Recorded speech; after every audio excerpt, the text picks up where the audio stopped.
Hey, it's been a while, but this is Shootin the Shit with Ollie and Rich. I'm Ollie. And I'm Rich. It's been a while. Rich has been away for the best part of 3 weeks, I reckon. Mm-hmm. So, got a lot to catch up on, so let's shoot the shit. Yeah.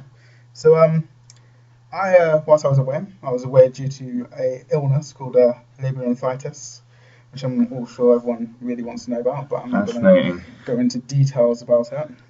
But whilst I was away unwell, someone decided to give me the joy of, going outside to see your car vandalized, deflated my hopes and dreams of going on a nice journey to the Tesco's to get some medication. So yeah, they decided to... This is rather shitty. It is, they decided to slash my tyres, pull my wing mirrors off, pull all my windscreen wipers off, and scratch my car. Like, my car's a bit of a shit one anyway, but, Was it just random scratching? It was just random scratching. There wasn't any, no message? It wasn't a penis or anything like that. It was just, random scratches around the car, which... That would have been better than just random scratches, just for comedy value. Vandalisation for a purpose. I wouldn't complain about that. I actually admire the artistic merit of a graffiti penis. As you say all the time, art is... your paintwork. Art is supposed to evoke emotions, so... That certainly evoked, I guess, feelings of incredible rage. Yeah. So I decided to, not retaliate and, get a bit ghetto. Well, you didn't know who it was. Exactly. So I decided to phone the police like any other normal, reasonable person, law-abiding citizen would do. So yeah, I phoned the police. Subject, I believe. Yeah. And, they were just amazing, the service that they provided. I phoned them. They basically gave me a crime number, but did nothing else, Asked me all the details about my car, what happened, where it was left, and all that, and basically said, do I have any clue about who did it? No. Left my car outside, came back outside to look at it and go about my business, and it was, excuse my French, fucked up. And they had nothing like you'd see on TV. They didn't come out to dust it for prints or anything. No. Because I've had a friend, his car was broken into by kids. Mm-hmm. Apparently they just sat in it, used the radio or some shit, but they broke a window, to get in. Yeah. And, the police at least came and printed the vehicle. At the end of the conversation, which lasted about 20 minutes, me talking about basically what happened and the condition of my car, they decided to give me a crime reference number and said that they considered the matter closed, and that they would be taking no further action unless I could find out who did it and some evidence of that. Now, to me, that is surely their job. Yeah. What they're paid to do. Like, they've surely, it's Bedford has the police there surely have the resources. Yeah, but they're not. With which to at least do the bare minimum in sort of forensic investigative work. Yeah. Well, to me, it's like they're supposed to be in a position of power and sort of responsibility and someone we respect. But if we phone you for certain things and you can't be bothered to come out and at least reassure members of the public, then what's the purpose of them being there? Well, yeah. Like, they've clearly got the money. Like, I'm sure it wouldn't cost that much to come out and, at least pull your finger out of your Djibouti and find out what happened to my car instead of me having to go and sort it out for my bloody self. And when I mean sort it out for myself, I didn't go find the person. I meant fix the car.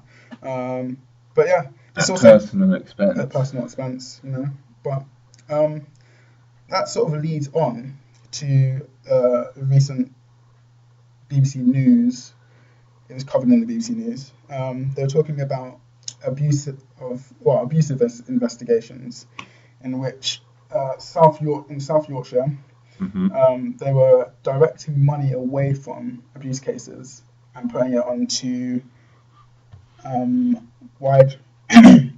into like direct and priority crimes such as robbery, car crime, and burglary. Right.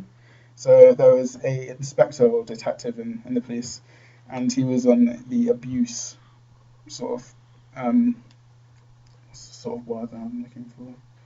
Committee? Or... Yeah, that's the one I was looking for. So yeah, they were given a budget. Well, he asked for a budget of £24,000. They told him that that's not the case. They've only got £16,000 to give him. He spent £8,000 of that, and then when he went to spend the rest, was told that there was no longer any money in the budget. Wow. Yeah. And basically what has been happening is that they've been reallocating the money from abuse cases and putting it towards burglary and other sorts of crime. Car crime. Like car crime, yeah. Like what happened to you? Exactly. And the money went where? Well, don't know. They gave you a number and basically told you to sod off. Yeah. How are you supposed to, what do they expect you to do? Dust your car for prints? Yeah. Like do a door-to-door investigation? Now, I thought in all my years... Get CCTV footage, I mean, what are you supposed to do? There is nothing for me to do, but, it's given me... I see these experiences as character building, and I've become a better person for that. I can see it in how I deal with people, and I used to be quite an angry person, but going through that, I've learned to, just be calm. It all came out in one... It all came out in one burst. In one moment. I mean, what was your initial response? Well, I went into my car, because I didn't actually see the wing mirrors were pulled off. And... all the tyres? All the tyres were flat, all the windscreen wipers off. Was it all the tyres? All the tyres were so the car was still level, it wasn't like leaning to one side or anything? No, I got in the car, flat. And then I was about to put the key in the ignition, and I was like, oh... doing all those little checks that your driving instructor would give you. And then, I was like, oh, there's no wing mirror on the side. And then I looked on the other side, and the wing mirror was dangling. And I got out of the car, and I was just like, oh, yeah. So basically, my initial response was that the wing mirrors were gone. I was like, oh, someone must have got pissed off with me, so, I must have cut someone up on the junction. So they thought, I'm going to follow this guy home, leave him a couple of hours, and then fuck up his shit. But that was not the case. So then I went around the car and discovered that the tyres were dead. And then the wing mirrors... Windows were fine, and they fucked up my exhaust pipe, so they actually stood on it, which... I just hope that this person got some joy out of it, I'm sure they did. Mm-hmm. So, I mean... That's a bit redundant. But going back to the whole abuse case is...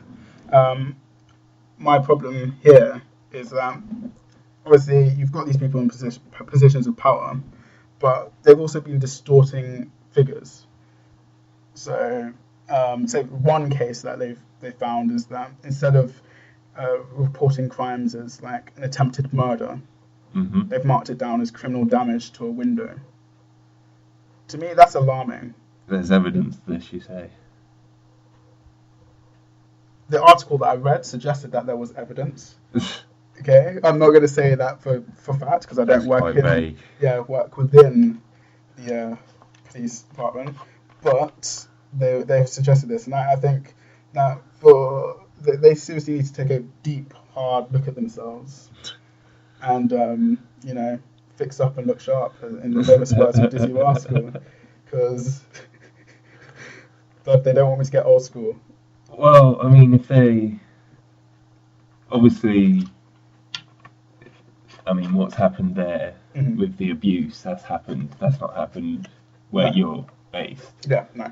So I don't know if necessarily that relates to your specific case, but I mean, it's still pretty pants. Yeah. Well, brilliant.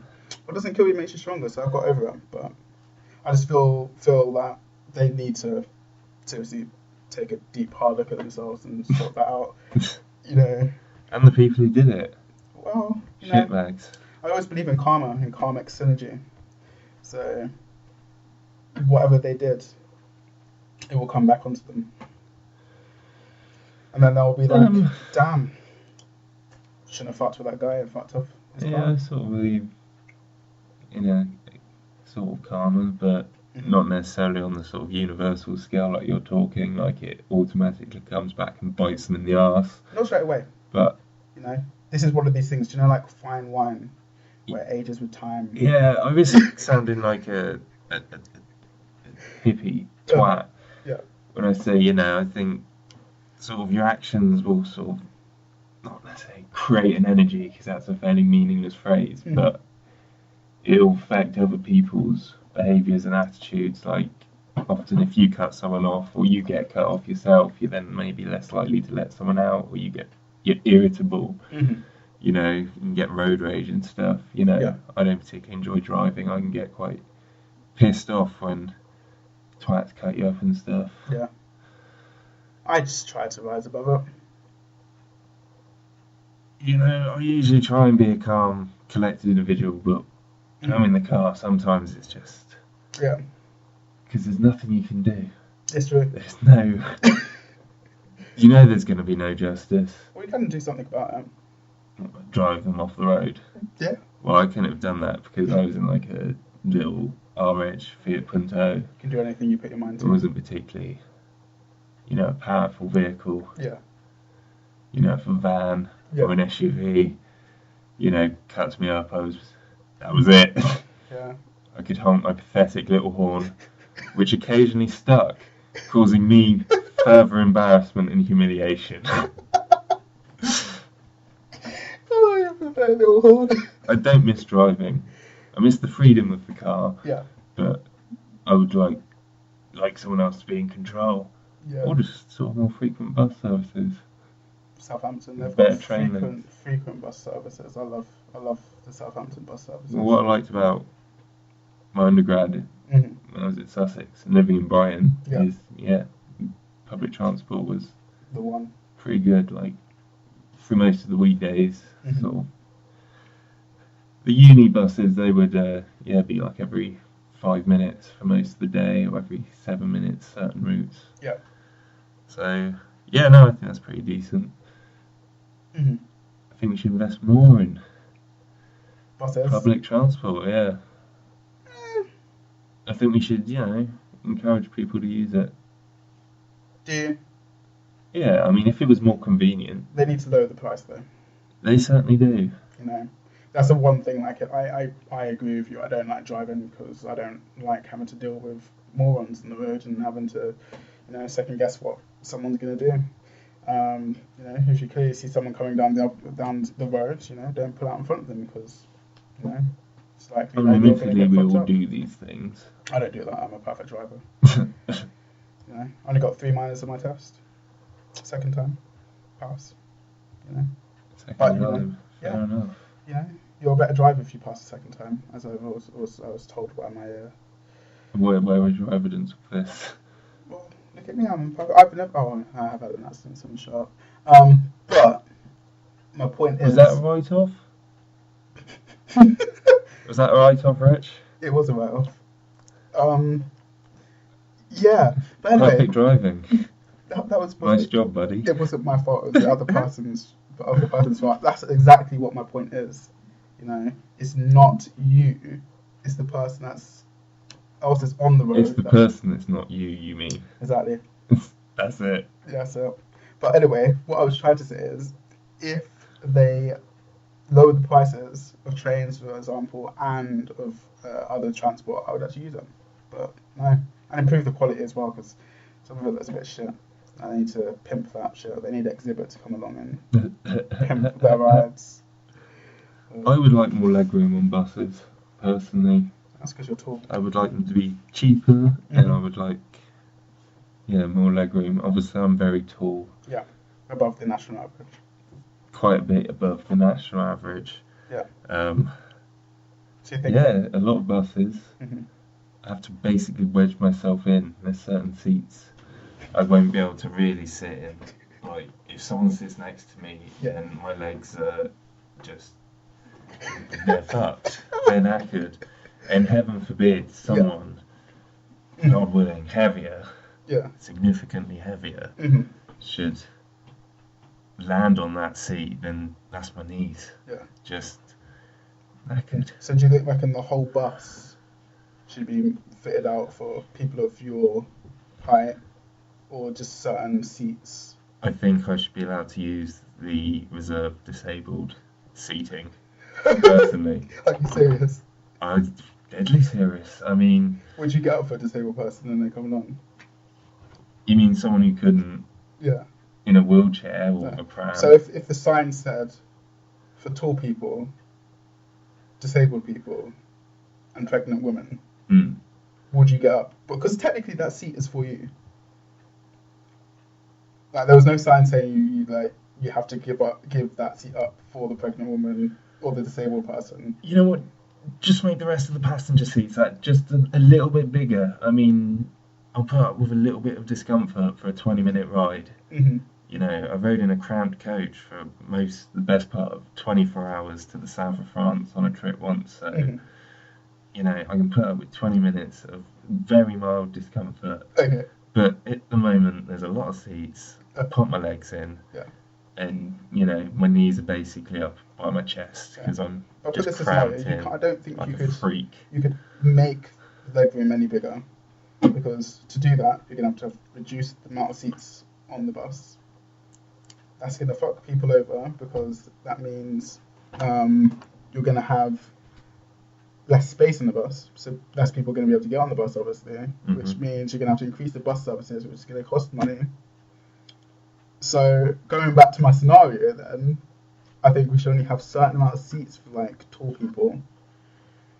And if that happens to be with the disabled people, well, would you get up for the disabled person? With the rise of, you know, obese and morbidly obese people,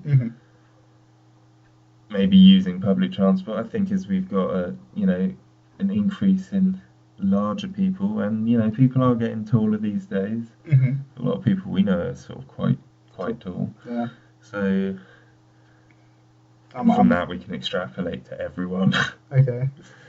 But yeah, no, I just think eventually, I mean, it's inevitable. There'll come a point where people will not be able to fit seats because they're either too tall or too fat, or of a larger build. Yeah, apologies for using the word fat. I understand that's disgraceful, you know, body shaming slur. What I should have said was plus size. Is that more appropriate? Do you reckon? Yeah, I'm not sure how people feel about the term BBW. Big-bodied woman. Yeah, or big beautiful woman. Okay. I'm not sure what. I think it's quite descriptive. Like, they are big, they are bodied, and you know, they are women. I know, she didn't say beautiful there.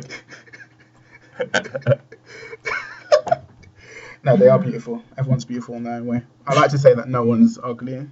I've always believed in that statement, because beauty is in the eye of the beholder, and it's very subjective. You know, one person's beauty is another person's like train wreck. So, oh, indeed. Just putting that out there. Yeah. Is there anything else? Want to talk about buses? What improvements you'd like to have, and we can send this off to. Jesus Christ! It sounds like minutes from a council meeting if we start going to transport planning and shit. I don't know. Yeah, more investment in public transport in general, buses, trains.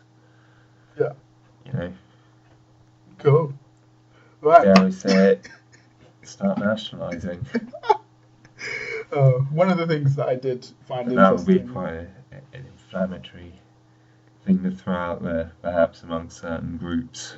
What did you say? Nationalising. Nationalising what, the bus services? Yeah, bringing back into state control in the trains. Why would you do that? Well, so we're not, letting the government can't organise a piss up in a brewery, and you want to give them the ability. Well, we need to reform the government. This defeatist attitude where we just let them take the piss and hike the price of trains. It's sort of like fucking clockwork. The trains are delayed, but the price hikes, Yeah. They come. So what would you do to reform the government? Like, let's not do some Russell Brand shit where he wants to revolt and can't tell us how to revolt. I don't believe necessarily in revolution. Okay. Like, I think things need to be sort of a lot more progressive. Sort of the thing with sort of left-wing ideas, like Russell Brand, for example. Okay. He was, very much in the limelight for that sort of particular brand of politics. No pun intended there. Nah. Yes. What's the thing about him? Well, the thing about those ideals is, I mean, very much, they're a lot more difficult to sell than sort of centre ideals, centre-right ideals, and even far-right ideals, because they appeal to sort of, dare I say it, sort of primitive sense of tribalism, fear, sort of a very sort of individualistic attitude where it's sort of you look after you and yours, whether that's sort of you and your immediate family and friends, where sort of you'll look, you know, you'll consider the sort of benefits, say your children receive child benefit themselves is sort of a right, but then maybe you will not necessarily look at others. So would you agree that like people like Nigel Farage, for example, if we had more, I think if you have more radical ideas, I've discussed it with several people, like if you have more radical ideas, then those people look like the arseholes, but then it gives the people that are in power at the moment the opportunity to like radicalize their ideas to an extent, but still look normal. Well, I think that is and that will help to reform to an extent in the Conservative Party anyway, with at least the whole sort of Europe issue. Yeah. So, I mean, yeah, I don't necessarily think that's really even a choice of the Conservatives. I think obviously UKIP has suddenly sprung up, and a lot of people are disillusioned. Because talk about sort of economic recovery, but many people don't feel the benefit. Wages haven't gone up. You know, and you know many people in shit like 0 hours jobs. Like I know, a few people who've been in sort of 0 hours on 0 hour contracts, and like it's not enough to live, especially in sort of if you're in a city, sort of one of the big cities, especially London, where it's a lot more expensive to live. If you've not got a guaranteed income each week, then how the hell do you live there? You know. That's a good point. Get better qualifications. I'm joking. You can't do that. I don't believe in that. I was being sarky. Anyway. Yeah. So whilst I was away as well, I heard about this thing in a fraternity, or the SA Sigma Alpha Epsilon. Indeed. Is that it? No, like growing up, I watched a lot of TV. Like I love American TV. Like my ideal living situation is to be over in the States. And I used to watch this program called Greek, and it was about a fraternity. And it's like all encompassing. You're letting people in. You've got geeks, you've got people of different ethnic backgrounds, you've got people of different shapes and sizes. That is a TV production, though. That doesn't necessarily reflect the values or sort of the reality. Indeed. So I'm not implying that preconceived idea that everyone's all good. Obviously you've got hazing, so you get rid of all the weak people. You chuck them out. But I was I was distraught by hearing these people wanting to get rid of the N word, as they I hate that expression. And how else to put it? They wanted to lynch those mofos. I disagree with any use of the N word in general, and that's coming from someone who is a ethnic minority. But what is more alarming is how people were trying to justify what these students have done and sort of sway any burden of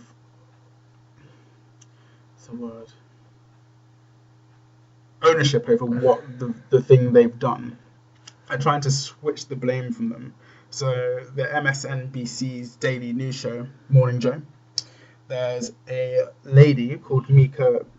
I can't even pronounce her last name, and I don't want to insult her. I know who you're talking about, though. So there was a rapper who performed at the SAE called Waka Flocka Flame, and he's a very talented man. His lyricism is right up there. I don't know. I've not listened to this individual, so I cannot verify your opinion. He's really good. He's the future of hip hop. I don't know if you're serious or not. No, I'm seriously taking this. Okay. Yeah. But basically, she's listened to this rapper's songs, and he uses all of them. he uses the N-word, well, most of them. So basically, he is appalled, and he actually abandoned doing a show there because obviously of this wanting to lynch black people. I think he was scared of them trying to lynch him. But anyway, he basically said he was appalled by the fact that they had used these words and wanted to lynch black people. But what she said is that his songs are full of the N-word. And F words, and basically it's wrong that he's so disgusted and that he should be disgusting himself because the stuff that he's been saying in his raps have actually inspired these children to do it. I think this is total bullshit. What her point of view is that you can't be upset with someone for saying these things if you're actively saying it, because these kids are highly influenceable and that they're likely to say stuff like that because you said it yourself.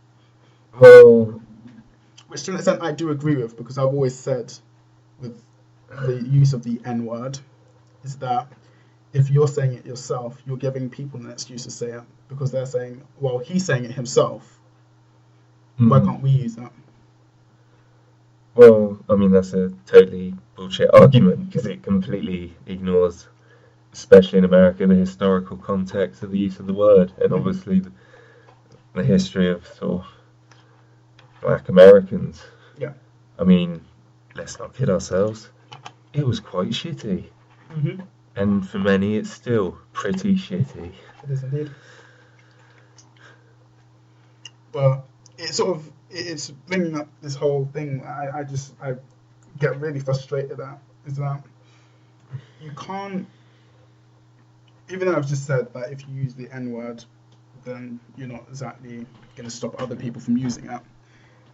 My point is that as a society, we can't have this culture where we excuse the activities of people and say it's highly influenceable. You know, it's like if Katy Perry was to sing a song about, you know, I love eating food, and we should all eat food. Well, we should all eat food. That's quite necessary to sustain the process of life, to get to the point where we're obese and it's not healthy. Would we be complaining to her about it? Or would some of us who are actually have sense not eat copious amounts of food to the extent that we get obese? Well, yeah, no, I've always disagreed with. I mean, it's not just hip hop, which obviously for a long time it's been demonized. Yeah. It's also sort of obviously rock and roll and metal. Mm-hmm. Sort of obviously rave music because of the associated sort of drug culture. Yeah. Sort of, yeah. There's a famous actor in America, called Geraldo Rivera, and he thinks that hip hop has actually hurt black people more than actual racism itself. Well, that's ridiculous. So basically what he said is you've got individuals that will get tattoos, walk around with trousers down to the bottom of their, bottom behind their lower buttocks. And he said you've got these people that are in a position of power and position of influence, I guess. And they're basically role models to these individuals. So he's saying if you've got these people that are so culturally removed from the norm, mm-hmm. you're encouraging other people mm-hmm. to do that as well, which is jeopardizing their position and their ability to get decent jobs. And you're giving that stigma people who are less, how to put it, less welcoming to differences and what's not normal, is sort of making you a target. I guess that's what he's trying to say, which I totally disagree with.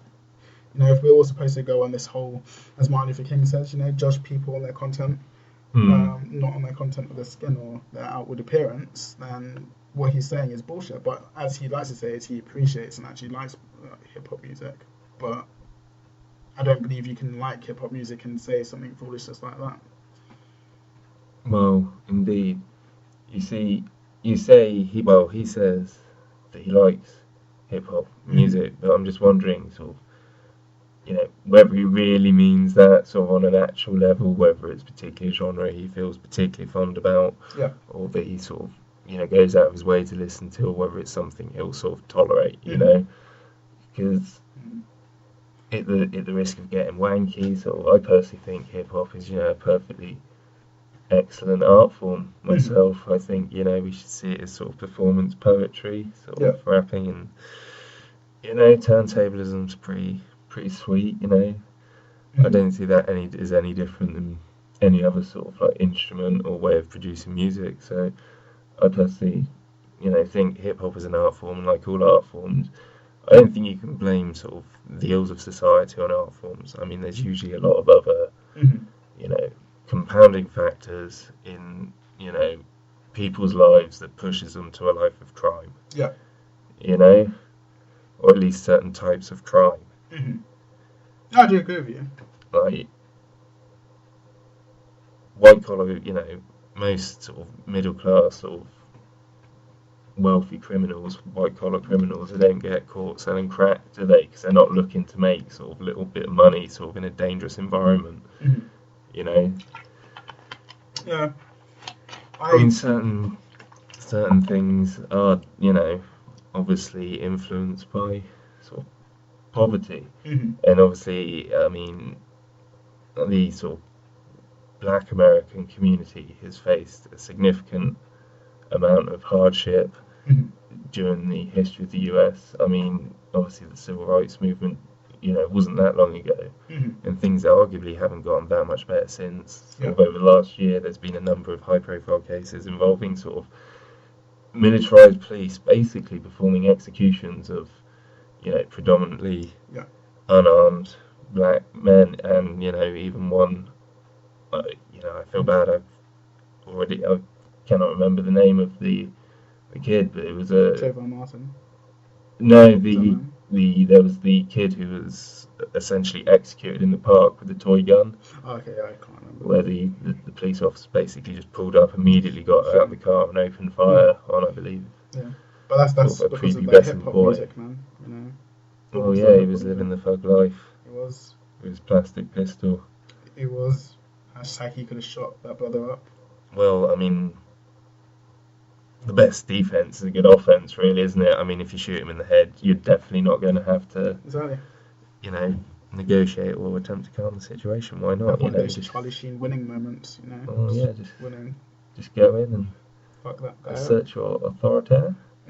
Indeed. No, I disagree totally with what Geraldo has actually said, because you can't blame people for what music they listen to and what they dress like, or the outwardly appearances, and then say that what he's saying is that black people technically, or people of different minorities, are actually causing themselves to be prejudiced against, and I don't think you can do that. I think it's basically inherent racism passed on from one generation to another generation, and people just not willing to accept change, which they need to. But people like him, people get set in their ways. Yeah, well, people set in their ways, but then what I'm saying is people making excuses for other people to be racist or to be prejudiced against, and you can't do that. Like, it's sort of that culture where you're blaming the victim. Yeah. And you can't do that. This is like, say for example, with, do you know how some people believe that girls who go out in a certain way to clubs, dressed a certain way, get drunk, it's their fault for being raped? But you wouldn't. I don't believe you can do that. Like, it's not their fault why someone has decided to violate them. Well, yeah, no, there's no excuse for an individual's behaviour. Like, I mean, it's, if anything, sort of disparaging against men to suggest that sort of in that situation, well, we can't help it, we're just going to have to, rape this woman. Like, I want to have sex. I mean, she's here. Yeah. Let's go. That reminds me of that Stacey Dash. She was the black lady from Clueless. Very beautiful. Is there only one black lady on Clueless? I think there was. And another black guy. 2 tokens. Could have got you 2 rides in a casino. Not casino. But anyway, back to the point. She was talking about in the US, they've got this thing to do with sororities and going to like parties and whatnot, and they've sort of tried to stop people from going to certain parties. And they're saying, what she said was that good girls wouldn't go to these parties and hence wouldn't be violated. That's pretty outrageous. And the bad girls, well then they've gone somewhere where they know they shouldn't have gone. And that's bordering on, I don't know. Which what I found funny about that statement was the fact that she spoke about Kanye West saying that he's obviously trying to get into the fashion industry and that he feels like he's being raped and like milked by the establishment. And she basically said if he goes to a prison, he's going to understand what being raped is like if you leave him in there for 24 hours. But it's like, for me, if you're that obsessed with like guys demeaning what rape is, and for you to basically blame females for being raped themselves, you've got no integrity there. That's what, in both situations? She's got no integrity. So I'm talking about Stacey Dash. Like, she's complaining about Kanye West, but then saying to these girls that it's their fault for being raped. Like, you can't hold them moral high ground. So she's being a hypocrite, basically. Yeah. There's especially for someone in that, well, I suppose over there, you know, you've got your own agenda, but to me, it's a bit of a piss take. Well, she's making an excuse for the rapists. You know, yeah, you can't do that. Well, no, because each individual is culpable for their own behaviour. You know, unless you're actually sort of asking the person to rape you. Well, unless you've got serious mental health issues. Well, that just reminded me, because whilst I was away, actually, I was watching an episode of Law and Order. Law and Order is based in real life events or cases. Yeah. Loosely, basically. Right. So basically, there's this woman, and she found her husband on Valentine's Day. And then she's talking to him all lovey-dovey, and then suddenly she gets raped. That's pretty abrupt. Yeah, she just gets raped. Just there in the middle of it. They're all just... Yeah, they're video calling each other. And then someone just rapes her in front of them. But basically, what it was is that this woman... Did he find the police immediately? Yeah, he was in Tokyo at the time, though. So he wasn't there, the husband. The husband video called her to basically say, oh, hi, I'm coming home for Valentine's Day, blah, blah, blah. I'm not sure if he would have got there for Valentine's Day flying back from Tokyo. But anyway, to the point... This woman, turns out that she was on drugs, so she was having sex with her partner's partner. She was also having sex with delivery truck guys, but it turns out that the delivery truck guy was the guy that was raping her. And what she liked to say, or was saying, was that she... Spoiler alert, I guess. Yeah, sorry guys. She actually would sleep with the guys to get drugs, and the guy who was having sex with her wanted her to act as if he was raping her in front of her husband. Yeah, he got off on that, and that's the only way she could get the drugs. But it turns out that she was actually in on it, and she basically... Another part of the show is that she actually framed the guy for trying to... we may as well be reading Wikipedia right now, just reading and broadcasting Wikipedia across the internet. But the point is that in certain situations like that, then obviously this woman's lied about being raped, but she's got some mental illness. But that's one specific case. What I'm trying to say is you can't, you can't blame someone for being raped. That makes sense. Unless obviously they're a psycho bitch who's... Sorry, no, you can't. A psycho bitch who's a crack whore. The woman was a crack whore. Well, I mean, that's not rape, because she actually had consent. It was simulated. Yeah, that's what I'm saying. But it was still consensual. Yeah. There's a difference. Okay. I mean, what it was certainly exploitative. Yeah. I mean, I guess at the very least it should be considered sexual assault. I don't know if I would necessarily... I mean, she's essentially selling her body, but at the same time she obviously has no no real control over it because she's addicted. Yeah. So is that technically rape though? Well, from a legal point of view. Yeah. Well, she's not really in control, is she? And like, if the person's not in control, then technically you've abused them. So I'm not sure how the law would cover it. Because it may look at her as having committed sort of prostitution. Yeah. It may come at it from that angle. I don't know. I'm not a lawyer. I know nothing about this. Well, I digress. My point that I was trying to make is that we need to stop making excuses for people. And an example of that is Jeremy Clarkson. Right, yes. Like, this guy, the BBC are kind of a product. What he is a product. He's a product of, you know, they basically let him just go about it ever since Top Gear's become quite successful. Yeah. This guy has got a way of being demeaning to Asian people. He's gone to the Falklands and pissed people off there. Well, he wasn't at the Falklands, was he? I think he was in Argentina itself, mainland Argentina. They were a bit touchy about that, really. He's upset people about animals, you know. He was doing a test track and he ran over a mouse and then put a picture on Instagram showing us, so he sort of pissed off the PETA people. What a tosser. Why would you do that? And then basically he decided to beat up his producer because he messed up the order and didn't get hot food at the end. They get some of my tits. People on Facebook and shit, right?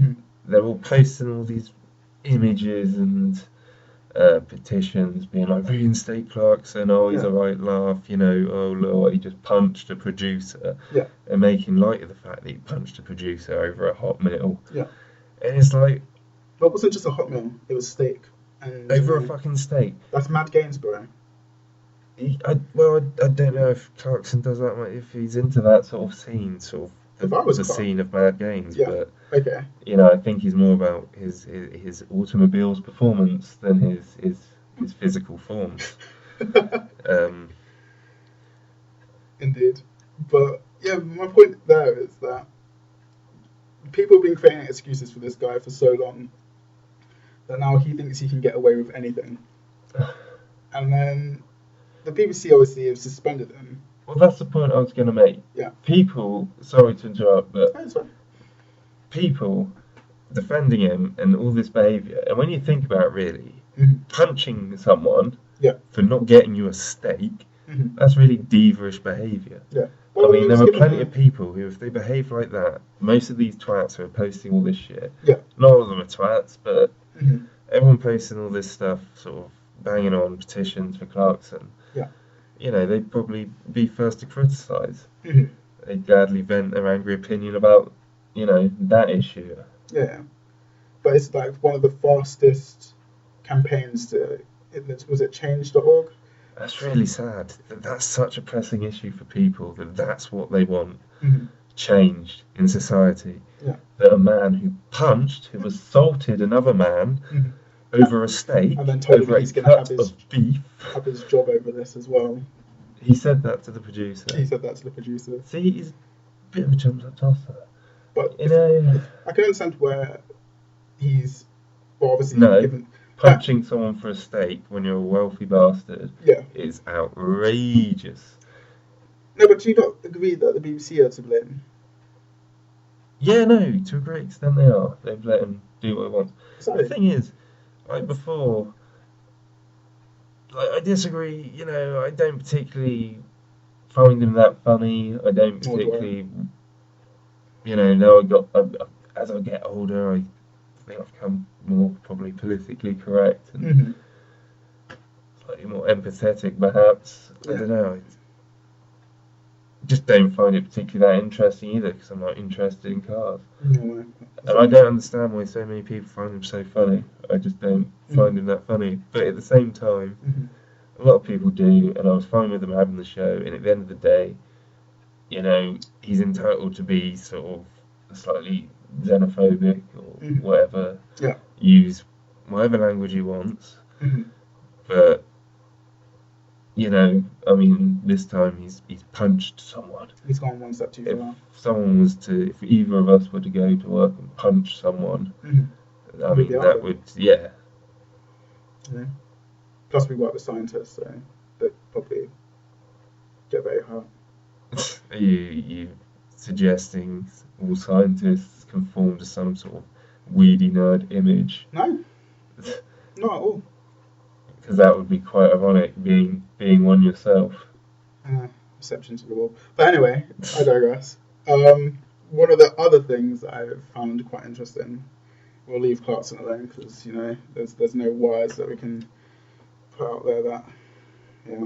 Well, at the end of the day, there's just too much ridiculous support for him. Yeah. I mean, like I said, I don't really get it, because at the end of the day, he's not like these people who are posting all these memes and joining these sort of groups. He puts this image across of he's the, you know, common sense sort of guy, sort of, he tells it how it is, and you know, he's a bit politically incorrect, and he doesn't mind a fag and a bit of a speed in his automobile down the M5. Yeah, whatever, wherever he bloody pleases, apparently. But I don't know if they close off the roads in Top Gear. I think they do. Fair enough. Yeah. But I can't imagine them going that fast and then not shutting the roads down. Yeah. What was my point? I don't know what your point was, Ollie. No, it's gone. It's gone. Okay, it's fine. That's enough airtime for Jeremy Clarkson. Common sense. Common sense. Okay. That's what it was. It was because he puts across that image, but in real life, you know, he's mates with all like David Cameron and you know, shit, and you know, he's obviously very well off because his show is very successful. He's paid an extortionate amount of money. He seems to have incredible job security because of all the controversy he seemed to have managed to weather. Yeah. Like you said, he's the BBC created this monster. Yeah. But I don't know. He's sort of kind of like, in some respects, dare I say it, a bit like Nigel Farage. Yeah. In as much as, you know, they both try and put across this common sense, talking to the people, you know, on terms they understand, and you know, they appeal to these very, you know, it's very, I don't want to be offensive, but very sort of primitive feelings of sort of, you know, well, fuck it, nationalism, that sort of sense of sort of look after you and yourself, and sort of, you know, at least a hint of xenophobia, you know, that sort of both of them, obviously, Jeremy Clarkson, Nigel Farage, there's both been many incidents where they've been questioned publicly. I just don't understand how he's got away with it, because if it was any other person that had said something, half the stuff that he said, he'd be gone. Look at that person in America who said, well, not even America, I don't believe they should necessarily get rid of him. Yeah. The BBC isn't obligated to get rid of him. Obviously, it is a very popular programme. Yeah. And I think, you know, if the BBC is going to be an independent broadcaster, then, you know, we all know what Top Gear entails. If you don't like it, then, you know, I guess don't watch it. Don't watch it. But, you know, I mean, many people argue that they don't want their sort of license money going to, obviously, Jeremy Clarkson, but at the same time, there'll be, you know, maybe many programs or documentaries that sort of other people find objectionable, and, you know, you'll want to see them aired. Yeah. So it sort of goes both ways. I mean, I think the BBC sort of, as a state-funded, it has an obligation to air sort of a very wide selection of sort of opinions and attitudes about everything. I just feel, you know, you don't have, not every single license fee payer has to agree with every single piece of programming the BBC produces. That's absurd, because otherwise we'll have nothing to watch. Do you think he'll actually get his job back then? Or do you reckon Piers Morgan will get up? Piers Morgan? Piers Morgan's put his hat in the race. Oh no. or put a piece of paper in But the hat. the thing is, people don't like Piers Morgan like they like Jeremy Clarkson. I love Piers Morgan. He's just an awesome guy. I love that he's... You like how smug he is? Yeah. I like smug people. You fuck off. I do. Smug people. Smug and arrogant people. I love arrogant people. Why? Why? Yeah, well, why? I like arrogant people that can back up their arrogance. That makes sense. You mean you like successful people? Yeah. You like people who are competent? Yeah. I like Piers Morgan as well because he knows he's rubbing people up the wrong way. And he's doing it to piss people off. And people just rise to it. Yeah, but he doesn't just piss off the people he's interviewing. He does happen to piss off a significant number of the people who are watching him, thinking... But he's still winning. Hashtag winning. Well, I mean, he didn't in America, did he? Sort of crashed and burned. No one knew who the fuck he was. You know, why would Americans tune in to watch just some British tabloid editor? Sort of, I like that, though. He's trying... I believe that to change the world, we just need one man. I feel that that's an issue he picked up to try and increase his popularity. Exactly. I'm very cynical when it comes to Piers Morgan. Imagine go to someone else's country and telling them that you just stop using guns. I can't back that up, by the way. I have no evidence that Piers Morgan has done that for legal reasons. I will maybe say that. I don't know. I don't want to be caught slandering, but... You did. I think I'm very cynical. I think that the whole gun thing was to sort of try and pump ratings, because obviously it's a very, very heated issue in sort of American culture and politics. Like, it's not particularly necessarily very relatable to us. Yeah. Like, I mean, I don't really know what my opinion is on gun control and stuff, because I've always just sort of lived with the status quo that for pretty much as long as I can remember, you know, there's no one has guns, basically. Hardly anyone. And there's no one calling for sort of looser gun laws, so you've got top there. It's just difficult to relate to the culture over there. Like, on both sides of the arguments. Yeah. Maybe. Yeah, fair enough. Yeah. Another thing that I found interesting on my home sabbatical, shall we say, was comments that Michelle Rodriguez made. This is a while back now. This is a couple of weeks back, I believe.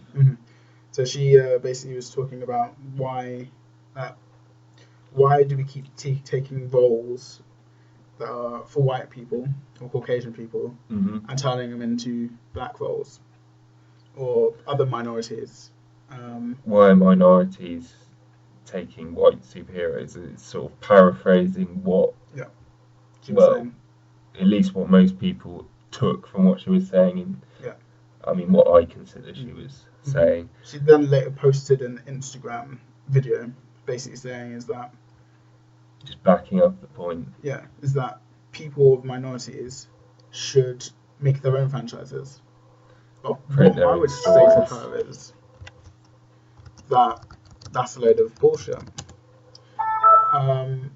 There's no way that you can compete against these well-established comic books franchises with something that you've created now. Why not? You've got to. There's no way you can compete against it. They've got such a cult following. That's not true. Like stories, like, I don't know. I mean, Hunger Games that was a big thing. That's not something that's sort of, obviously that's a wide leap. But my point is that the character is fairly recent. I don't see why you wouldn't. Yeah. And as well, you know, sort of in America, there's a large, sort of much larger than here, I believe, Spanish-speaking community. So, I mean, they've got their own TV networks, news networks, entertainment. You know, there's enough people over there. There's a market. I don't see why Do you not think that we shouldn't encourage. I'm not saying that you should write off sort of changing the race of a character, because at the end of the day, it's fairly arbitrary, and also at the end of the day, these characters are created. I take it you remember this is going even further back. This is around Christmas time. There was talk about new James Bond. Idris Elba, yes. He was sort of speculated about, and there was so many people I saw on the internet in various sort of social networks and comments sort of across sort of YouTube everywhere in the media, and just going apeshit over the idea that you would change the race of James Bond because the way it was written, it was a someone who's white British. Is it Scottish, I believe? Yeah. And it's like, well, I think what people need at to the end of the remember day, he's fictional. Yeah, and we can make about he's the made context up of the time as well. Well, indeed, that's another point. Is James Bond wasn't originally written during the present day. Yeah. So we've already changed the timescale. I mean, if we update, modern Britain is a multicultural, far more multiracial as well place. Yeah. I mean, why wouldn't we choose someone who, let's be honest, is a good actor, a great actor? He's appeared in sort of The Wire, not in both The Wire and Luther. I've not watched the Luther, but I've seen The Wire, and he was pretty excellent in that. He was, one of a good performance, a great performance amongst many good performances. So I don't see the problem, but at the same time, I do think I can see where she's coming from. Is what I'm saying. But the thing, she's not one of these people. I think that she's on one side where I said it's obviously hard for you to be able to do that, to create a franchise and get a good following. I think it's very. Sorry to know. It's very tokenistic. I think slightly condescending. Yeah.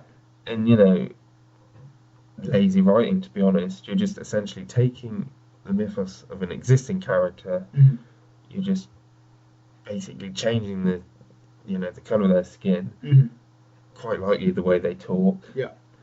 And then it's just I agree with her that people should be encouraged to sort of, and also with sort of a lot of these superhero films, we're just going to keep seeing the same handful of stories retrod. Yeah. I think that's what she was saying as well. Every 6 or 7 years. Batman, there's been a few trilogies of that now, many films. Yeah, he's coming back again. Will it be a different Batman? It's Ben Affleck this time. Right. He's up there, after that train wreck that was Daredevil, trusting him with another movie franchise. Wow. So they retreading Batman. I believe Marvel now. Spider-Man is coming into the sort of the Marvel Studios fold, so they're going to be doing an entire new trilogy, no doubt, and then they'll be pumping out into the Avengers, another sequel film. There's actually talks that the new Spider-Man is we need to create more people, more characters, more stories. New Spider-Man Black. Yeah, Danny Glover. I bet people. Yeah, but there was a Danny Glover. No, Danny Glover. Charles Gambino. Donald Glover. What's his name? Charles Gambino. Charles Gambino? Yeah. Oh, blimey. Shit. Yeah, they're thinking he might be out. And that's like the Ultimate Universe Spider-Man or something like that. So yeah. People did get up in arms in it, but then that's more... There is a comic book about it, so people are aware, so they're not as negative towards that.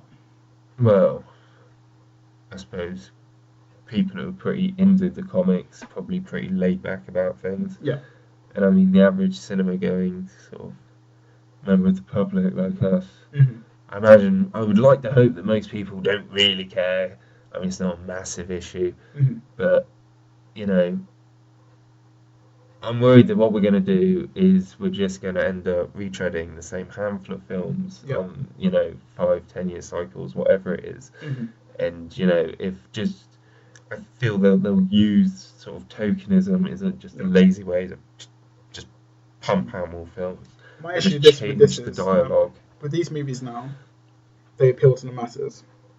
If you're going to make a movie that's specifically like making a person of a certain minority that these, just for the sake of like we're trying to make minorities get into the limelight, are we going to appeal to the masses? Whereas if you take a story that's already pre-existing and has got a cult following, but change the main character, you're likely to make more money. People are going to change their attitudes, and eventually you can do that. I don't think it's something you can do immediately. It's something you have to do. Well, I don't see why not. Like I said, I mean, there's Spanish-speaking community in the US, for example. Yeah. I mean, obviously, it's difficult to make films because you need access to capital, to money to make films. Yeah. But I don't see why, you know, people from minorities can't, you know, they should be encouraged to create their own stories and tell their own stories because, you know, I think it's cheap and lazy to just take a white character, just change the skin colour and sort of give them maybe a different voice, maybe a bit more ethnic-y or whatever they do. I don't know. I don't read comics. Bit more ethnic-y. Well, I don't know. I apologise if that's offensive. That's probably offensive, isn't it? You know what I mean? Yeah. But they'll put an accent on, put a spin on the, you know, the written dialogue. Yeah. So, yeah, I just think it's condescending. It's just a cheap way for them to make easy money churning out the same shit. Yeah. Not necessarily even shit. I mean, some of the films are alright, but... So who do you think the responsibility is to do this? How do you mean? To, like, start making these movies, do you think it's, like, the actors themselves? Like, the minorities themselves? Or do you think it's the big companies? Well, I mean, I think it's better for... Like I said, it's probably better for... individuals of a minority will probably be able to write a better film and a better character concerning, you know, it'll be more realistic because they'll understand the experience of maybe better of living in America and being that minority. And being, you know, in a minority, you know, whatever that minority is. Because for many people, obviously, it can be, you know, a serious disadvantage, unfortunately, still today. 2015. Well, I think the way to do it is obviously you've got actors like Idris Elba and other minorities, like they're doing these films where they're changing, potentially Idris Elba will be playing James Bond, where you've got them in these positions, and obviously the money they get